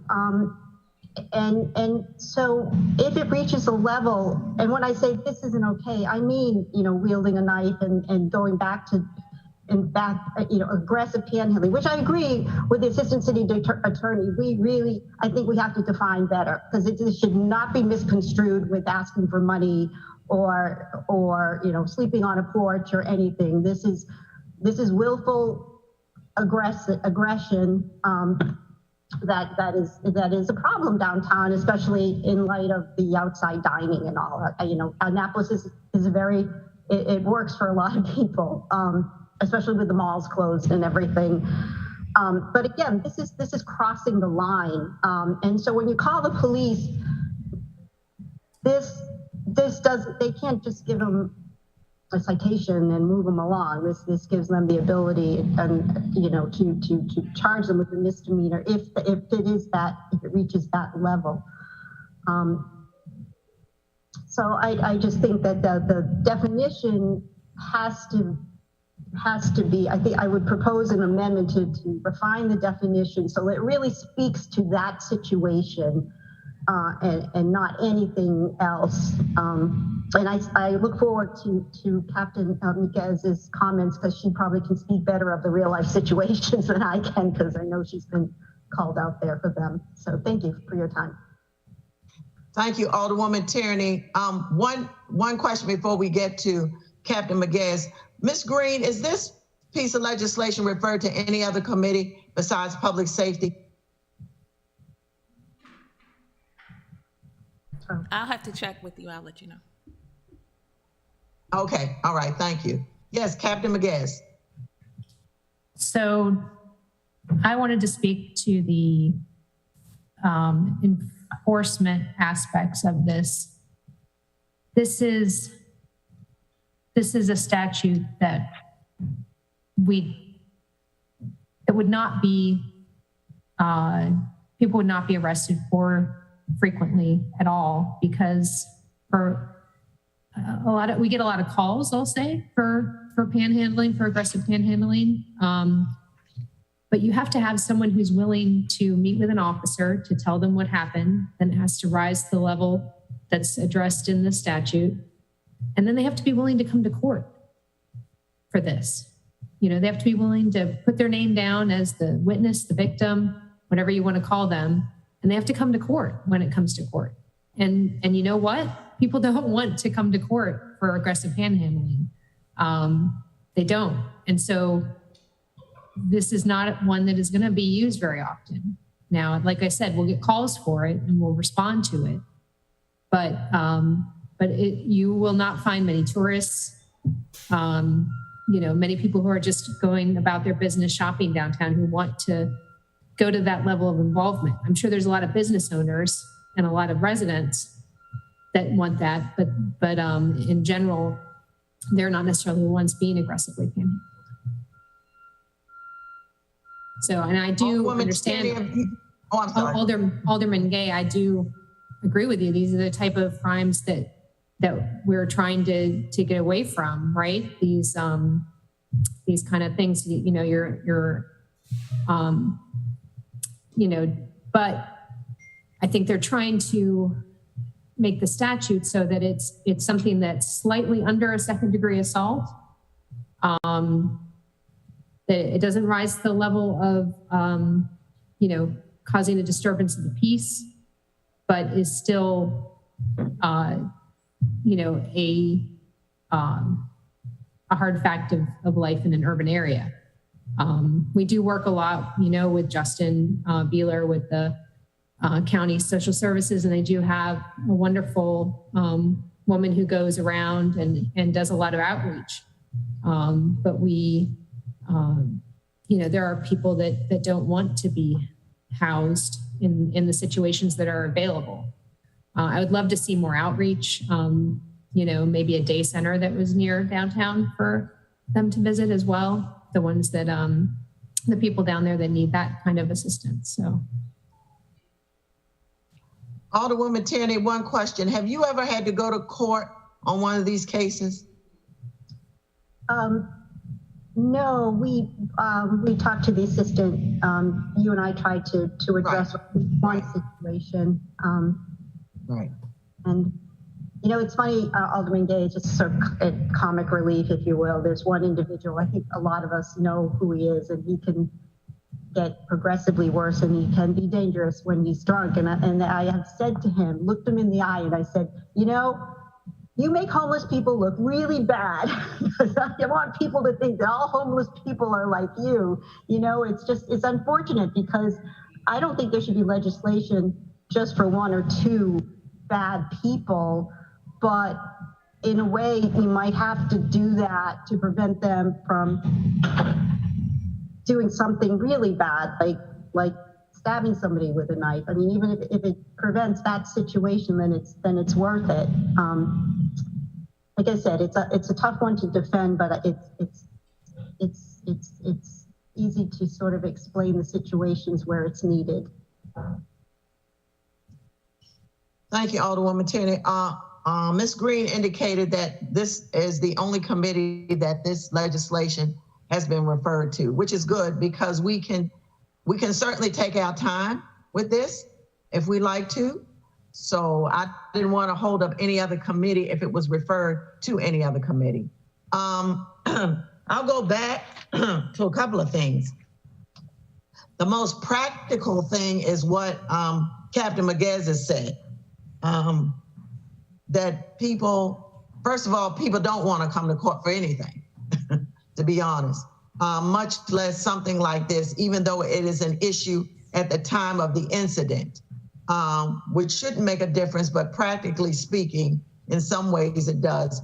We can do one of a couple of things. We can go back to what Ms. Berger and what Alderwoman O'Neill has said based on what Alderman Gay's concerns are, table this with amendments. I think that might be the best option. And I would ask that Alderwoman Tierney be part of that group to come up with something, as well as Alderman Gay, of course.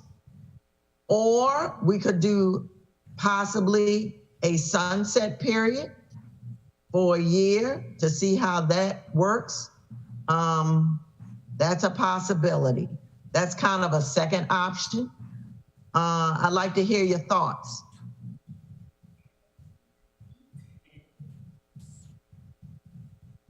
Yes, Alderwoman O'Neill. I think by tabling it and looking at some amendments, and I'm going to speak for Alderman Gay at this time, but if we tabled it, looked at the amendments to change the language on what exactly is aggressive panhandling, and then take another look at it. I do believe in reading through it and reading through some other similar situations that people might be put in front of, that the misdemeanor is better than the municipal infraction. So I had to read it because I can't remember that word. As far as what Captain Miguez has said, is that it's far greater chance that we're never going to see this play out, because it's going to take the person that is reporting it to the police to also show up in court. And not that we should base information on something that might never happen or might happen. I do believe that if we do the amendments, that it might be more palpable. Is that correct? Yes, sounds reasonable. Alderman Gay? I would agree. It definitely needs to be amended. I'm doing some reading here as well. And I do just think there are some, unintended consequences that we're overlooking. I'm reading an article here dating back to 1993 in the Baltimore Sun, when they took the Baltimore City Council took a 14-3 vote on banning aggressive panhandling. And there's some of the negative effects of what took place after that. But here at the bottom, they say just kind of what I just said. Poverty, homelessness, and mental illness are at the core of most of these aggressive panhandling issues, and that shouldn't be overlooked. I appreciate Captain Miguez giving her perspective, and I think that coupled with this legislation, because we can't make the courts do something, but we can suggest that maybe our officers who are called to these scenes, instead of maybe immediately issuing or arresting for misdemeanor, maybe, like she said, the first thing they do is offer, to call Justin or get mental health resources. I think the arresting should be the last possible resort. And so I would agree definitely with some amendments here.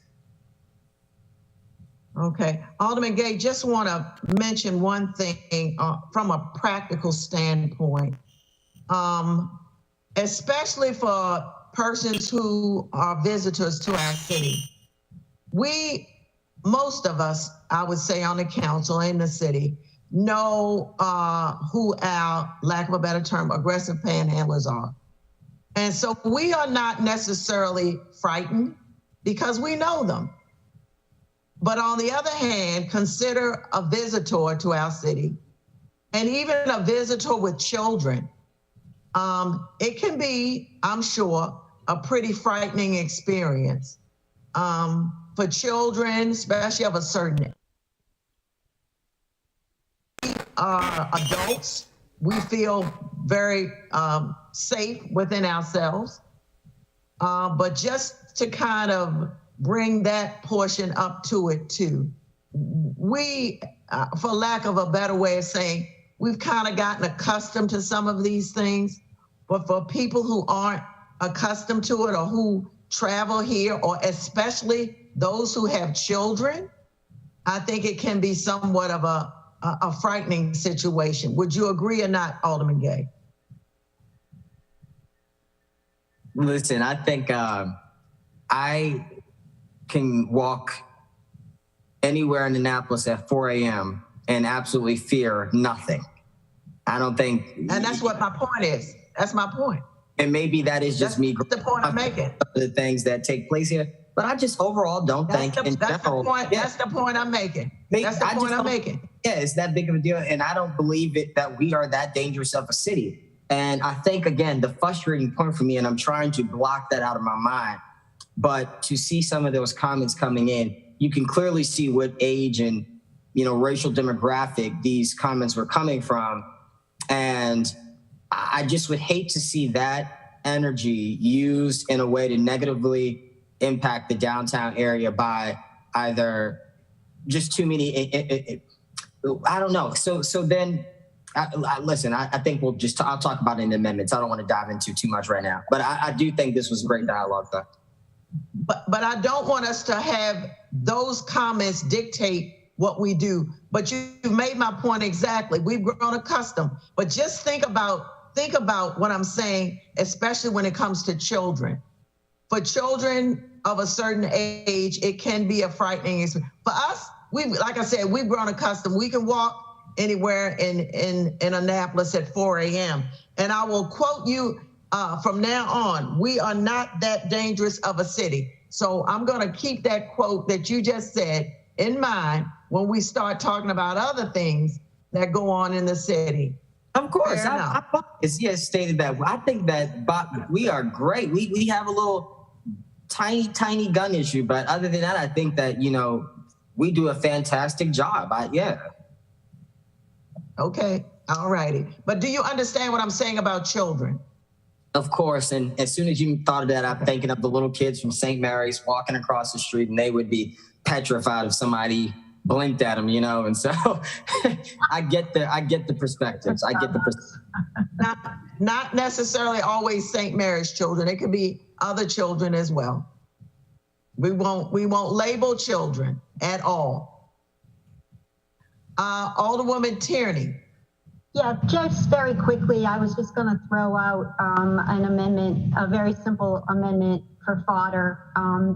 It would probably have to be wordsmithed a little bit, but I see where one thing is Mayor Buckley sponsored this first, so I don't know if he has any thoughts or if it was just, I'm just curious about that. I co-sponsored after I gave it some thought. But anyways, when I read the description of a misdemeanor that continues on page 2 of 2, and it has 1 through 7, it's very, that's where I have a problem with this. I would suggest that they would all be wiped out, and that the only one that would remain would be number 5. In other words, 5 would be the definition of aggressive panhandling. Using profane or abusive language either during the solicitation or following a refusal to make a donation or making any statement, gesture, or other communication that would cause a reasonable person to fear for his or her safety, period. I mean, that's to me is what the gist of it is. The rest of the stuff is prejudicial. I mean, if they're in a group of 2, what is that? Why is that aggressive panhandling? And I apologize that I didn't know if I had the opportunity to revise the definition of aggressive panhandling, but I don't know if you want me to make that a friendly amendment or you're going to wait to bring this to the commission next time. Yeah, I think we should postpone this and give Ms. Berg an opportunity to massage it as well. I think Ms. McCoy had her hand up at some point. Did you have a comment or question, Ms. McCoy? I did. I just wanted to say that I, again, agree with Captain McGass that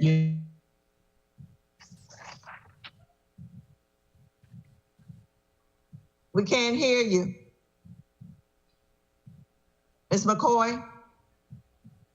Oh no, we're gonna start Ms. hearing McCoy, you echoes. went out on us. You went out on us. Ms. McCoy? Going once, going twice. Okay. Alderman Gay and Alderwoman O'Neill, do you have a problem with postponing this and working with our law office and also Alderwoman Tierney as well? And we can take what Alderwoman Tierney preliminarily has said, stop it at just number 5 and stop it at safety. But we can, did either one of you want to make a motion to postpone this until March the 7th? So move. Okay, second? Second. All right.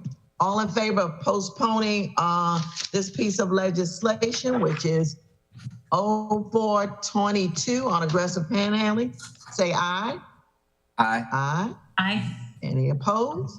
I see none opposed. All right, and we have 14 minutes left. Alderman Gay, do you have any more questions for our police department? Yes, I have about 14 minutes worth of suggestions and recommendations. No, this was a good meeting.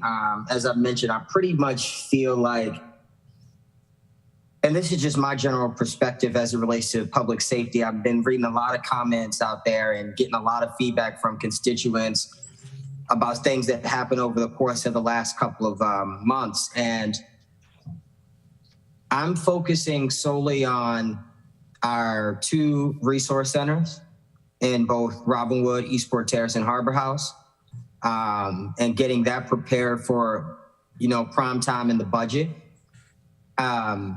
I am now focused on, after hearing this meeting, supporting budget requests for the homicide and cold case units in both the Annapolis Police Department and general. I think everybody's aware. I have legislation that should be up at the next city council meeting. And Alderwoman Tierney and I have similar legislation, so we'll work it out as we move along. But for me, the morale thing has been big. I know we had that one meeting in, probably it was 2020 at this point, where the union came down and, they expressed frustration in the support they've received. And so that's been big for me as well. And so I put in the property tax exemption bill for public safety officials who have been employed with the city of Annapolis for 8 years or longer. The exemption would be for 3 years. Obviously, there are income restrictions and household cost restrictions, et cetera. But those are my 3 priorities, and I think those 3 things would help public safety. And so that's kind of my wrap on what we've been doing and what we can do. So you're saying increasing or at least having a budget regarding homicide, cold cases, increasing that. What was the other one, Alderman Gay? Your legislation regarding what? I said anything that would support the general morale of the police department. My legislation was primarily focused on creating housing affordability options through property tax exemption for public safety officials. The bill also includes Anne Arundel County Public School employees, but for the sake of this meeting, focusing on public safety officials. Okay. All right. Thank you. Ms. McCoy, did you come back? You went out on us. I did come back. And I just wanted to say that, again, I agree with Captain McGuinness that, people don't want to go to court. But if you are talking about, making this a misdemeanor, I think if you haven't done so already, that a conversation maybe can be had with the state's attorney's office and with the courts, because a lot of times we don't think we can talk to them, that if somebody is arrested and they are experiencing a mental health crisis or through are drug addicted, that they can get a referral to drug court, that they would be referred to drug court. Okay, we had, Alderwoman Tierney and I had some preliminary conversations about 1.5 years or so ago with the deputy state's attorney, but now that we have this legislation, we can definitely open up the door again to reopen those conversations. And that might, Ms. Berger, would it be too much for you to have a conversation with our state's attorney's office before we come back with amendments on this piece of legislation? I can certainly try. I can coordinate through the police department and get a good contact. Or something like that, we can sort of form a coalition, if you will. And do you think you might need an extra month beyond March 7th? I guess before we come in on it. I mean, I don't know how busy the state's attorney's office is going to be. If they can, if they're going to be able to meet before the 7th, I would be able to find space in my calendar. So I can only really speak to one half of that equation. What I can do is let you know if it doesn't look like that meeting is going to take place before the 7th. Okay, that will be fine. Thank you. That's certainly worth pursuing. Appreciate that. Anybody else? Chief, did you want to give us a few last words? We'll give you 18 minutes. I mean, I'm sorry, 9 minutes. Okay. No, I just, I sat and listened to the conversation and I really enjoyed the discourse. And, you know, we are continuing to think of ways that we can really make the Annapolis Police Department really a world-class agency. And I say this, it sounds slangish, but I kid you not, people inquire about what we're doing from all over the place, as far as the West Coast. So I think we're on the right track, and with the support of the council and the way to re-engage the community, our biggest challenge is the underserved communities. I mean, and it shouldn't be, we shouldn't shy from saying that. We have to find a way to get challenged communities like Harbor House and Robinwood and Bay Ridge Gardens and you know, those neighborhoods where we struggle a little bit. We shouldn't feel shy to say it's not being stereotypical. The history is what it is. Now we can change it, and we shouldn't be ashamed to engage them, actively engage them, and for the purpose of trying to get them to really transform their communities. It's going to take a lot of work. I love what Alderman Gay said in terms of morale. That really made me feel good when you talked about anything you can do to help for morale, because we have some good people. Madam Chair does it all the time, and we're forever grateful. So that meant a lot to me personally when you said morale. The cold case squad, again, I would like to see 6. I know that sounds like a lot of people, but it's not. And the reason why, the caseload, we can dig deeper. I like to go back to the 1980s or 70s if we can. And it's very time consuming. As it stands now, we're trying to get some quick wins, and we've very carefully selected the cases, and we are this year, that we can go back to Ann Colt-Lighters and say, look, Ann, we're right on the goal line. What do we need to do to push this case into the end zone? We have 3 or 4 of them like that. For my taste, and I've shared this with Carrie and other people, my deputy chief, but my taste, I think a lot of them could have been prosecuted, but that's just a personal opinion, that they should have been in the end zone 3 years ago. But we're going to really make an effort, you know, and not for the purpose of engaging in mass incarceration. That's not the purpose. But if we're ever going to actualize the kind of city that we want, and I know all the Madam Chair understands that, being a former prosecutor herself, is that we have to balance the two. And I can't emphasize that enough. I know that I say it quite a bit, almost all the time you talk to me, but it's a two-pronged approach. We have to attack the social issues, and we have to be very, very deliberate in attacking the social issues. That's crime prevention. When you attack drug addiction and mental illness and use your platform, whether you're an elected official or the police chief, to advocate for better drug treatment, mental health services, and those kind of things, job and employment opportunities. You're doing that on one hand. But the second part of it is that you have to get trigger pullers out of the community. You can't have your community. That undermines any good work that we try to do, whether it's in your ward, Alderwoman Tierney, or in your ward, Alderwoman O'Neill. If we're trying to attack those qualitative things without the enforcement component, then it undermines, and no progress occurs.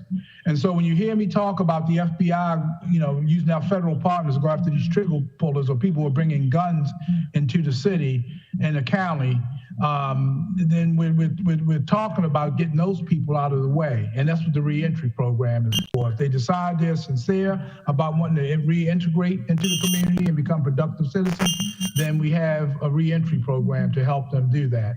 But we're very, very direct with them and saying, if you're not sincere and you're going to use the reentry program to establish credibility with us just to further commit crimes, we're still going to lock you up and hold you accountable in a court of law. So I'm really, it's my prayer, Madam Chair, that 2022 will be the kind of year that we all can be proud of, not just the police department, but the city of Annapolis.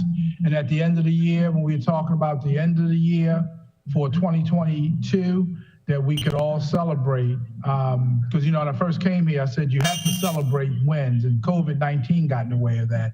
But find creative ways. And when we see a dent in the, whether it's aggressive panhandling or homelessness, or we can raise our goblets and say we only had, a very minuscule amount of discharges in our challenged communities. We need to celebrate that publicly to let to get the citizens' morale up too, to let them know that these programs are working, and so that the hopelessness can be diminished. And we can diminish the hopelessness, which is our biggest challenge. That's the biggest challenge. If you can diminish hopelessness, then that lays the groundwork for you to do other things. So I thought this was a good discussion today. I didn't know what to expect, but as I sat here and listened, I was very pleasantly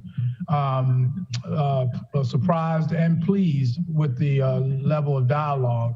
It sounded like real problem solving. So I'm just looking forward to working for you and with you to make sure that we actualize some of those things that were discussed today. And thanks a lot. Thank you so much, Chief. Appreciate it. Yes, we ma'am. really appreciate what you and what the police department does, and anything we can do to boost morale. I was talking to someone in the community recently, gave me an idea, and I mentioned it to you about a month or so ago. So I'll see how much we can kind of put that forth as far as morale is concerned. I haven't talked to anyone about it yet to try to move it, but certainly we're going to try to do whatever we can do. But just want to remind everybody, our next meeting is Monday, March the 7th at 4 o'clock. That's going to be another 2-hour meeting. That should be our last 2-hour meeting. And we will have a presentation from, oh yeah, Miss Green, that's right. It's going to be March the 7th, but let me check with Director Simmons. The time may change. Thank you, Ms. Green, for the reminder. That's what we have Ms. Green for. I think we have the time 6 o'clock, 6 to 8. Right, but I need to run it past Director Simmons to make sure it works for him. Oh, okay. Thank you so much for that reminder. For it, sorry. Well, if it needs to be changed, we'll change it. Okay. But anyway, so we'll have a presentation from the Office of Emergency Management. We've had 2 bang-up presentations from our fire department and our police department, and I know OEM is going to be right there with everybody else with these great presentations. And we're so proud of what our public safety teams are doing, their relationships with each other. We are so very grateful for, and the partnerships that they have forged with other law enforcement or county fire department or whatever county resources. I know with OEM on the county side.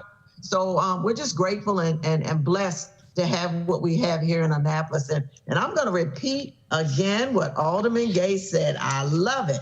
I love it. I love it. I love it. We're going to end on, we are not that dangerous of a city, just some teeny tiny gun problem. So anyway, it is 5:29, and I'll get a motion to adjourn. Motion to adjourn, please. Second. And do I get a second? All right. All in favor? Aye. 5:29. Thank you all so very, very much. Bye. Thank you for the time. Thank you. Thank you. You all be